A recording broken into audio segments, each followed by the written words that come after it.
먹고 중독이 된다고요? 네, 됩니다. 한꺼번에 물을 많이 먹으면 굉장히 위험할 수 있어요.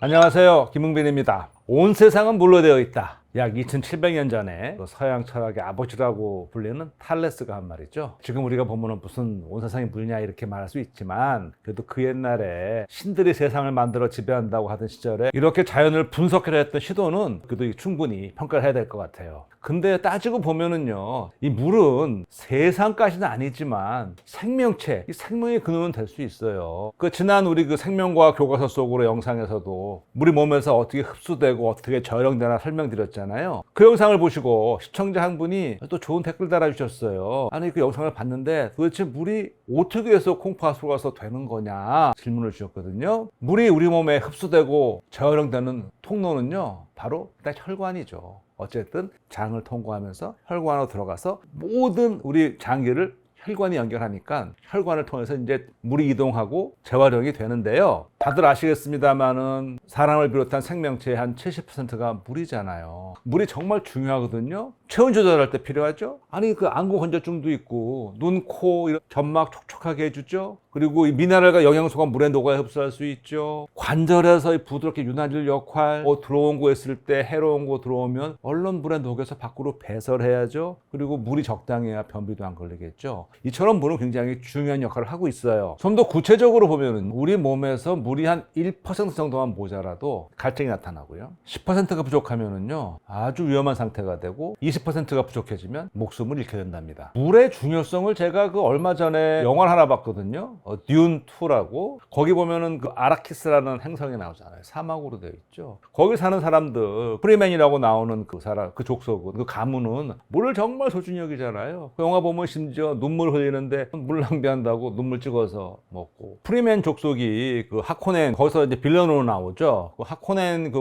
하고 전투한 다음에 거기 죽은 전사자들 시체에서 물을 다 뽑잖아요. 그러면서 이 물은 더러운 물이라서 그냥 허드렛 물로 쓸 수 있다. 그리고 자기네 프리맨들이 죽은 경우에는 물을 뽑아서 성수로 모아놓고 그들이 기다리는 메시아가 왔을 때는 이제 그 물을 갖고 패러다이스를 만들겠다. 이제 그런 얘기가 나와요. 우리 현실 지구에서도요, 영화 속 아라키스 정도는 아니지만 물이 정말 중요하잖아요. 지금 이 맑은 물을 제대로 구하지 못해서 지구에서도 지금 많은 사람들이 굉장히 힘들어하고 있거든요. 그렇다면 우리는 도대체 하루에 어느 정도의 물을 먹고 얼만큼을 먹어야 좋을까? 이게 좀 궁금해졌어요. 우리가 일단 하루 종일 음식을 먹잖아요. 근데 그 음식에도 당연히 물이 들어있죠. 우리가 먹는 것도 대부분 다 생명체잖아요. 식물, 동물, 거기에 물이 들어있어요. 그러니까 거기서 오는 그 물이 대략 한 1리터 정도 됩니다. 그리고 우리가 그런 걸 먹고 분해하고 호흡을 하는 과정에서 숨 쉬면 수분 나오는 수증기 수분 나오잖아요. 이렇게 여러 대사 과정과 호흡을 통해서 약 300에서 400ml 정도 또 물이 만들어져요. 그러니까 물을 먹지 않아도 음식을 먹고 우리가 활동하면서 우리 몸에서 한 1.4리터 물은 만들어지는 거죠. 그럼 우리 몸에서 하루 종일 배출하는 물은 얼마나 되겠느냐? 사람마다 좀 차이는 있겠습니다만은 그냥 평균으로 봤을 때 우선 호흡과 땀을 통해서 한 1리터, 그리고 대변으로 한 200ml, 소변으로 약 1.5리터 정도가 나간답니다. 다 더하면 총 한 2.5리터, 한 2.7리터 정도의 물이 빠져나가는 거죠. 그러니까 아까 앞에서 음식으로 먹은 것보다 한 1리터 이상 모자라니까, 보통 보면 하루에 보통 물을 한 1리터 정도를 먹으라고 많이들 얘기하잖아요. 계산해 보게 되면 충분히 그 근거가 있는 것 같습니다. 물론 개인마다 차이는 당연히 있는 거고요. 자, 그러면 우리가 물을 마시면 이 물이 어떻게 흡수가 되느냐? 크게 보면은요, 대장에서 한 80%, 소장에서 한 20%가 흡수가 돼요. 위에서도 조금 흡수가 되는데요, 이렇게 흡수된 물을 마신 다음에 거의 1분도 안 돼서 그냥 곧바로 혈압으로 들어갈 수가 있는 거고요. 그래서 물을 마시고 1분이 지나면 이미 뇌나 생식기로 물이 이동을 한다고 그래요. 그리고 10분이 지나면 피부로, 40분이 지나면 우리 온몸 전체로 퍼진다고 합니다. 그리고 2시간쯤 지나면 이제 소변으로 배출이 된다고 그래요. 그리고 가만 보면 그런 것 같아요. 물을 마시고 한 2시간쯤 있으면 진짜 화장실에 가고 싶은 생각이 들더라고요. 물이 이렇게 중요한데요, 이런 말도 있어요. 물 먹고 체하면 약도 없다. 들어보셨죠? 이게 과학적으로 맞는 말이거든요. 심지어 물 중독도 있어요. 물 먹고 중독이 된다고요? 네, 됩니다. 한꺼번에 물을 많이 먹으면 굉장히 위험할 수 있어요. 실제 그 사례를 한번 보여드리겠습니다. 2003년에 영국에서 발행되는 학술지에 보고된 사례인데요. 64세 여성이에요. 건강에 그렇게 큰 문제는 없었대요.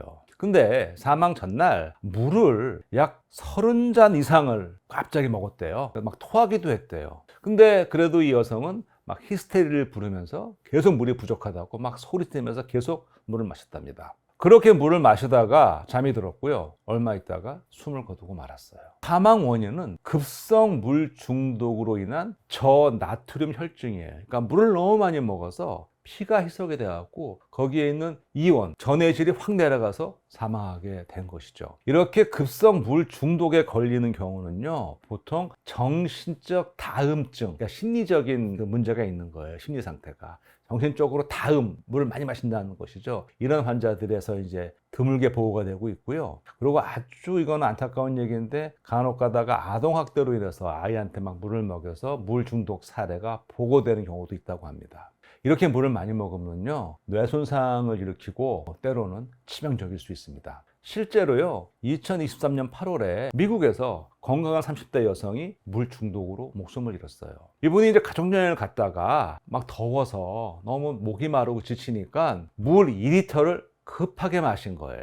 목이 너무 마서 갈증을 해소한다고 한 20분 만에 우리 그 생수병 500ml짜리 있잖아요. 그 4병을 20분 만에 다 마신 거예요. 그러고는 집에 돌아와서 차고에서 의식을 잃고 쓰러졌대요. 가족들이 발견하고 그 쓰러진 그 환자를 병원으로 옮겼지만 결국은 의식을 찾지 못했고요. 장기 기증을 해서 5명에게 새 생명을 주고 하늘나라로 갔답니다. 앞서도 말씀드렸지만 이 물 중독은 짧은 시간에 많은 양의 물을 먹어서 혈중 수분, 피에 수분이 들어와서 안에 있는 나트륨 균형, 전해질 균형이 다 깨지면서 체액의 삼투압이 낮아지니까 생기는 거거든요. 이렇게 물 중독 상태에 빠지면은요, 머리도 아프고요, 구토가 나오고, 경련도 일어나고, 이제 심해지면은 혼수 상태에 빠지는 거거든요. 이거 적절한 처치를 받지 못하면 방금 보신 것처럼 사망에 이를 수 있습니다. 담당 의사는 이렇게 당부를 했대요. 이 물 중독이 아주 드물게 일어나는 일이지만 조심해야 된다. 특히 무더운 날씨에 밖에서 시간을 많이 보내요. 그럴 때는 이 물을 천천히 조금씩 자주 먹고, 특히 물만 막 먹지를 말고 과일이나 이온 음료 같은 거를 같이 먹어서 몸에 전해질 불균형이 생기지 않게 해달라고 당부를 했답니다. 물을 천천히 조금씩 먹으라는 이유는 우리의 콩팥, 신장이 1시간당 약 물 1리터를 처리할 수가 있대요. 그러니까 물을 적당한 간격으로 먹어줘야지 한 번에 너무 많이 먹으면 신장에도 과부하가 걸리죠.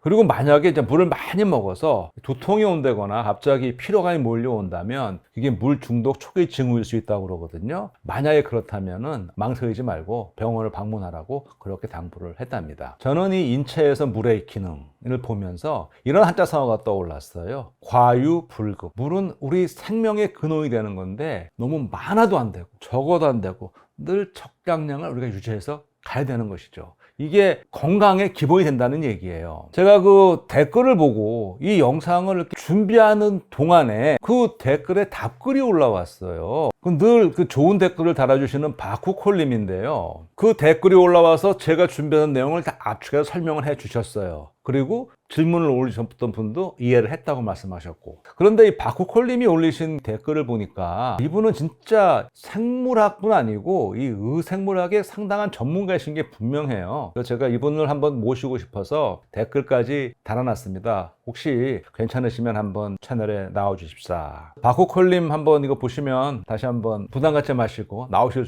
수 있으면 좋겠습니다. 그리고 또 다른 댓글이 하나 있는데요.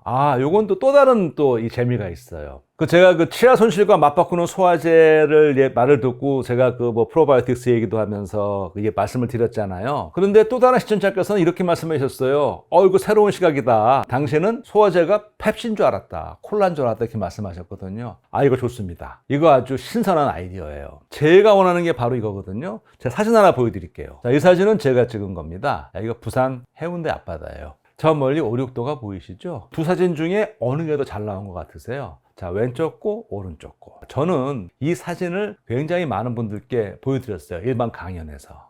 근데 다들 하나같이 오른쪽 게 더 잘 나왔다고 말씀해 주세요. 제가 보기에도 그래요. 이게 차이가 뭐냐? 같은 자리에서 제가 제 휴대전화로 찍은 거예요. 왼쪽 거는 서서 찍었고요. 오른쪽 거는 그 자리에서 그대로 앉아 찍었습니다. 무슨 차이죠? 딱 시선의 차이가 있는 거예요. 시선을 바꾸니까 다른 모습이 보이는 거예요. 제가 이 사진을 찍고 이런 생각을 했어요. 바로 이거다. 늘 같은 시선이 아니고 시선을 바꾸니까 이렇게 보이는구나. 하물며 이 사진 한 장이 이럴진데 우리가 지금 이 응생물학 시청자들께서 다양한 시각에서 오는 생각이 모여서 융합이 되면 혼자서는 볼 수 없었던 새로운 감춰진 모습을 볼 수 있을 거라고 생각하고 있습니다. 지금 그런 일들이 현재 응생물학 채널에서 이루어지고 있습니다. 대단히 기쁩니다. 오늘의 응생물학이었습니다. 고맙습니다.